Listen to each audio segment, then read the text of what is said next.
Hello, this is Noreen Crone-Findlay from cronefindlay.com and toddytalkscrafts.com.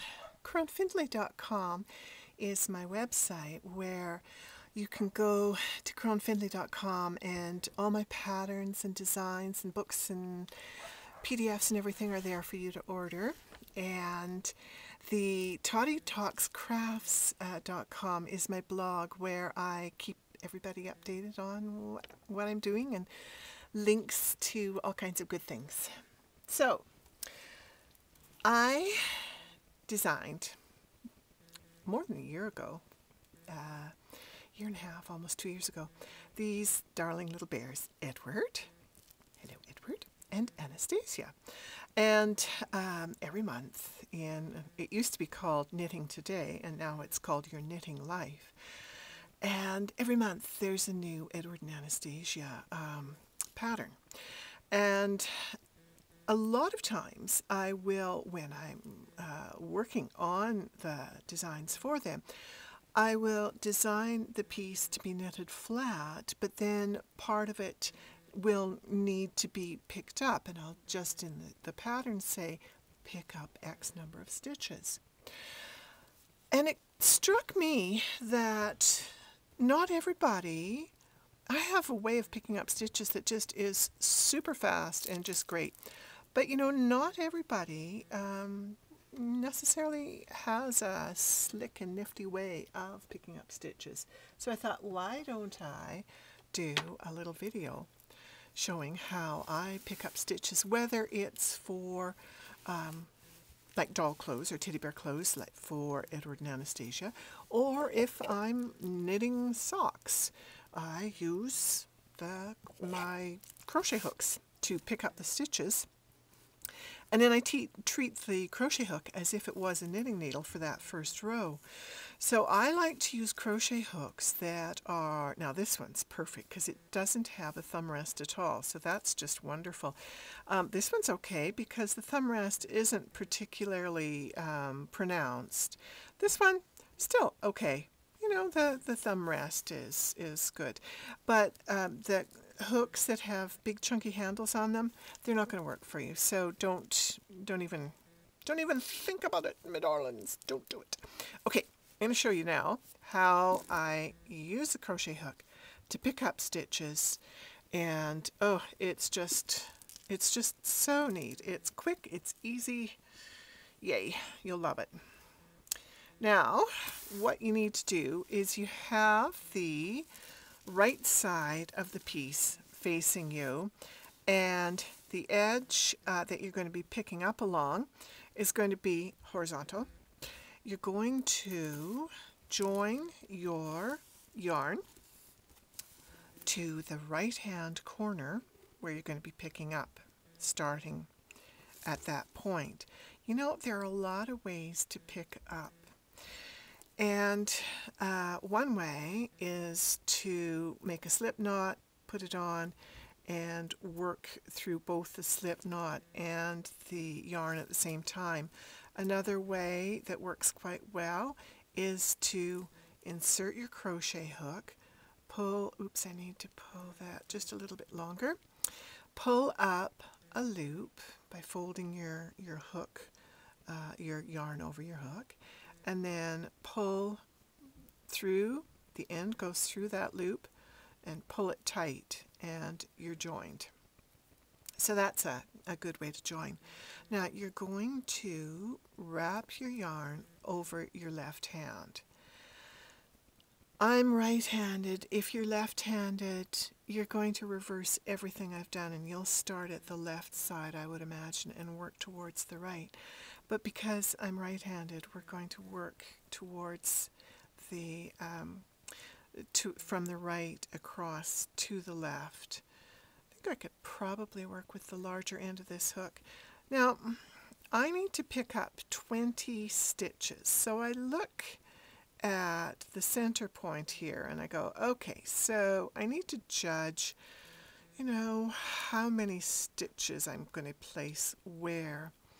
I'm going to start my first picked up stitch right at the corner. So I push my hook through the edge, and I take the yarn over the hook, pull it through, and that's my first picked up stitch. I'm going through again, and you see what I'm doing. I am leaving my stitches on the crochet hook. You can see how quickly this moves along. It just scoots along. You're just picking up and inserting and pulling up more stitches. So we've got 5 now. So I want to, by the time I meet the middle of the back, I want to have 5 more stitches picked up. So 1, that would be 6, 7, 8. Now you can go right through 9. You can go through a previously knit stitch, one that's bound off, and pick that up. You can see here I'm going to have a nasty hole here. So I think what I'm going to do is I'm going to go back and I'm going to move back here and pick one up here. That closes that gap nicely. And sometimes I will actually even pick up extra stitches and then knit or purl them together to get me to the right number of desired stitches. Because I'd rather have 2 stitches bound off at a corner here or knitted or purled 2 together to close a gap than to have a big hole in where I'm picking up. So I've got 2, 4, 6, 8. So I want 2 more. Okay, so I'm going to go through here, and do I want to? No, I think I'll skip one there and pick up there. So that gives me my 10 stitches that are picked up. Not liking that, going to go back, and I think what I'll do is go through each of these stitches on the back here because they are just looking too gappy to me when I've got a space between them. So I think I will end up in my next row. So I'm just going through every one of the bound off stitches. So, you know, you can tweedle a bit, you know. You don't have to get it all perfect in the first row. You can make it perfect in the next row. So I didn't even count here.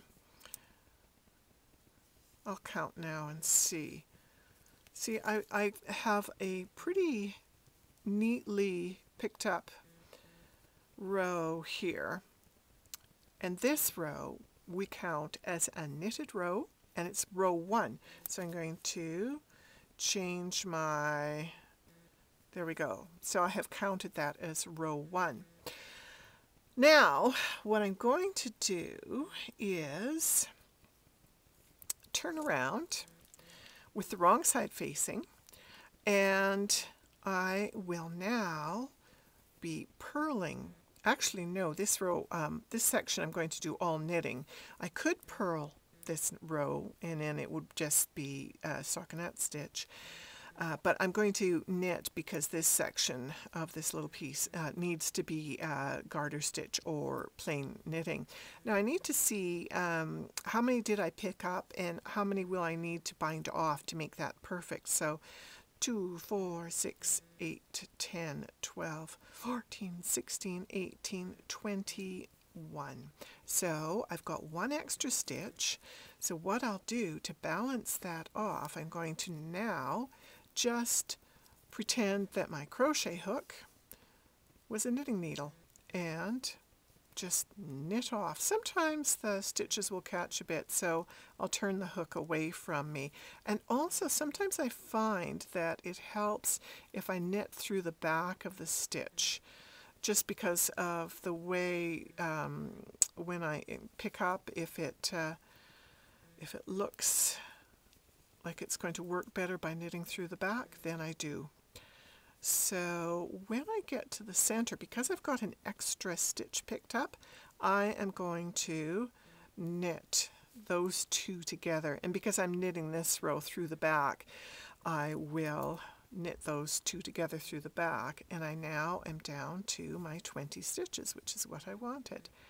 And just carry on across. And when I finish knitting this row, I will count that as row 2 on my row counter.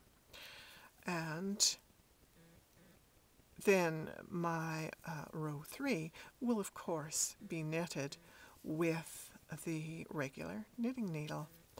And even though I'm using a double-pointed knitting needle, I'm still just working with it as if it was a regular knitting needle with an end on it. So I change my row counter to 2 and carry on knitting the row. Oh, you know something that I also always do? My mother always said to me, always slip the first stitch. So I always slip the first stitch, whether I am knitting or purling, and it does tend to make the edge nicer. So there we go. We just knit across, and even though I knitted through the back of the row 2, I don't need to do that anymore. I knit through the front bar. Okay, when I say through the front and the back, this is the front bar, this is the back bar. And so I'm just knitting through the front now, just merrily knitting away. And there you go. That's how to do it on a flat piece of knitting. What if you're working on a sock and you need to pick up the stitches from your heel? Well, I do the same thing with my, when I'm picking up my stitches along the edge. Now, I can't really, when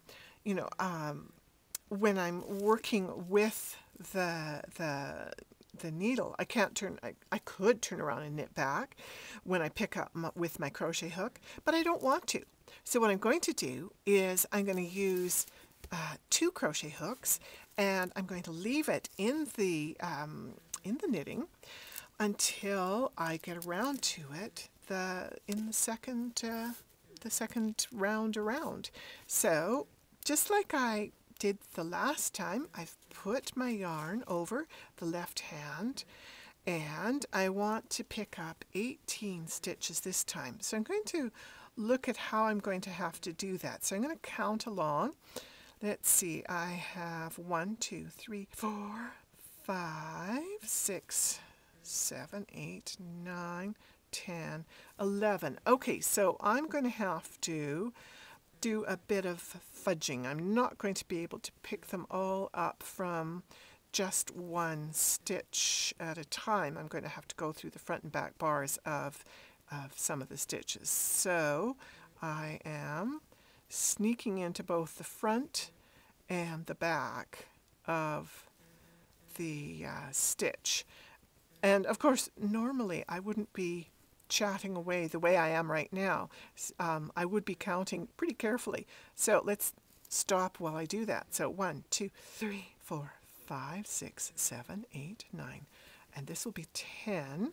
So I want to pick up 8 more. 11,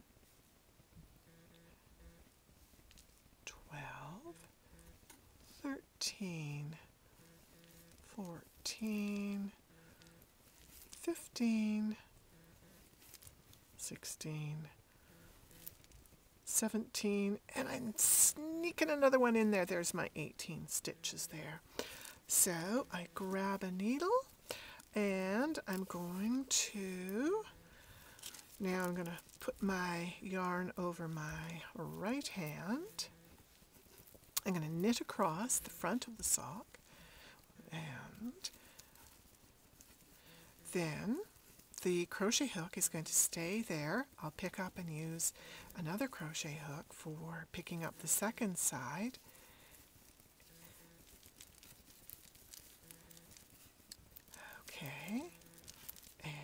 just knit off the second. I'm working with 5 needles for these socks. My mother she thinks that's nuts. She spent her whole lifetime knitting with 4 needles, but I really like the way 5 needles, the shaping is just great when you're working, when you have your stitches divided onto 4 needles. I once had a guy say to me, "Why are you knitting a square with a hole in the middle?" I said, "Because it's going to be a sock." So you can use, because this is quite a bit thicker, you can use a bigger hook if you'd like. And again, I take my yarn over my left hand and I pick up 1, 2, 3, 4, 5, 6, 7, 8, 9, 10, 11, 12, 13, 14, 15, 16, and I'm going to have to take it through there, 17, and I'm going to sneak my hook back here, and because I'm short 1 stitch, I'm going to cheat and pick up 1 with the other end of the hook, and that gives me my 18. Sneaky, hey?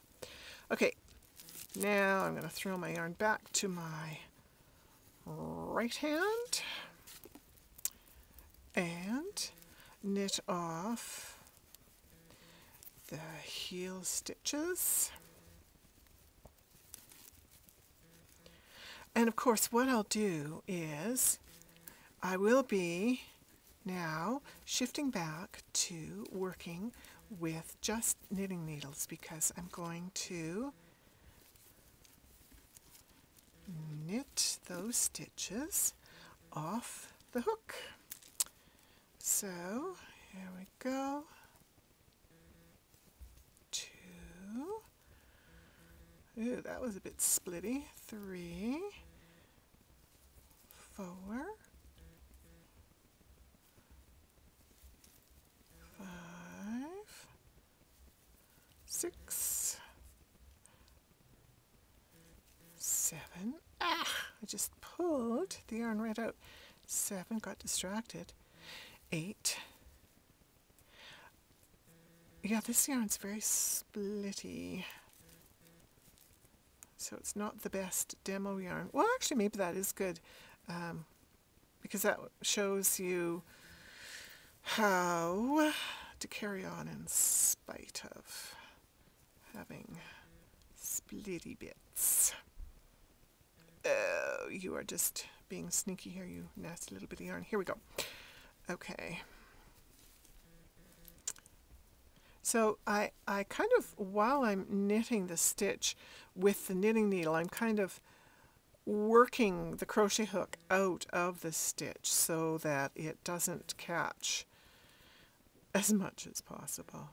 When I'm chatting away to you doing this, of course, it's slower than if I was just trundling along with it in my own way, quietly, merrily knitting along. But there we go. That one's out. And pick up the next stitch. Pardon me, needle. And get ourselves around to that other crochet hook. And then you just will carry on shaping the sides of your socks. And even though while I was chatting and showing you how to do it, it looked pretty slow, it's actually really fast when you're doing it in real time in the real world and not just demonstrating. And I do hope that as I have been demonstrating that my hands have been under the lens of the camera, because if they aren't, I'll be doing this over again. Okay, so second hook. See how I'm just knitting off the end of this one? This hook had two ends, which is why I was knitting off of what looked like I was still knitting off the hook end. But with this one, because I'm using just a single-ended hook at this point, it's much quicker because I am just knitting off the end and not wrestling with a hook. It's just I really like that double-pointed hook for because of it having no thumb rest. It's plus it's pretty. So neat old vintage hook. And just about there. And like I say, I do hope I have been in under the lens so that you can see clearly what I'm doing. And I hope that this will help make your knitting go more quickly and be a pleasure while you're knitting your wonderful socks and bits and pieces for your teddy bears and dolls and whatever. There we go. Crochet hooks aside, back to the needles. There we go. So Edward and Anastasia will soon have some wonderful new clothes. My daughter will soon have some wonderful new socks. And I say happy knitting to you. Go gently. Be well. See you again soon.